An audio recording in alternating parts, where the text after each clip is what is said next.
In the past 100 years, as these super technologies have been developed in the West, the smashing of atoms, the invention of radio, television, computers, immunology, so forth and so on, data has been arriving about the practices of Aboriginal cultures all over the planet, that they dissolve ordinary realities, ordinary cultural values, through an interaction, a symbiosis, a relationship to local plants that perturb brain chemistry.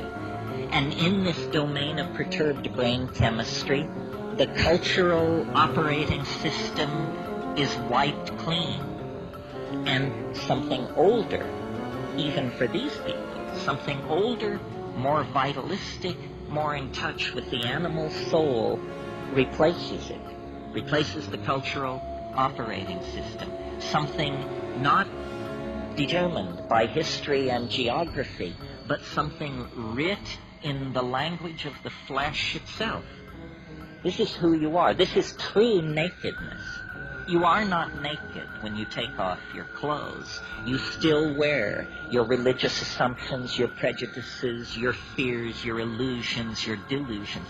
When you shed the cultural operating system, then essentially you stand naked before the inspection of your own psyche.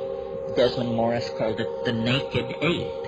And it's from that position, a position outside the cultural operating system, that we can begin to ask real questions about what does it mean to be human, what kind of circumstance are we caught in, and what kind of structures, if any, can we put in place to assuage the pain and accentuate the glory and the wonder that lurks waiting for us in this very narrow slice of time between the birth canal and the yawning grave.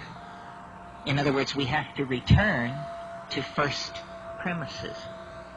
So I've been thinking about this a lot, and at first it seemed to me only a metaphor, this phrase, culture is your operating system. But because I travel around a lot and get that jolting experience frequently of, let's say, leaving London on a foggy evening and arriving in Johannesburg 14 hours later to a sweltering day in a city of 14 million on the brink of anarchy, I get to change my operating system frequently. And so I notice the relativity of these systems. And some work for some things and some for others.